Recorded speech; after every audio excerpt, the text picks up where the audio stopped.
Bismillahirrahmanirrahim. Assalamu alaikum. My name is Hassan and today we are going to restore website database using phpMyAdmin.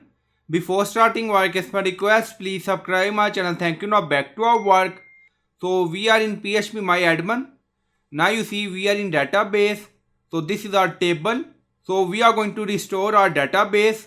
So first make sure you have already this database files.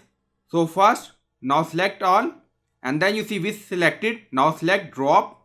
Now you see multiple option. So first we are going to drop all database table. Now select and then we are going to restore. Now you see drop table and then click on yes. Now loading and then you see your SQL query has been executed successfully. No tables found in database. Now we are going to restore it. So I already have my website database backup in our system.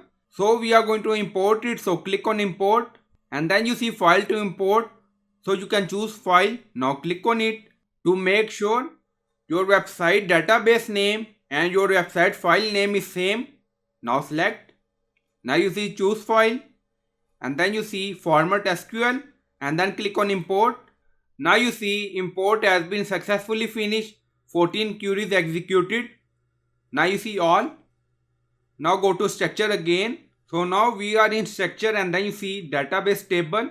So your database name and file name will be same and then import will work.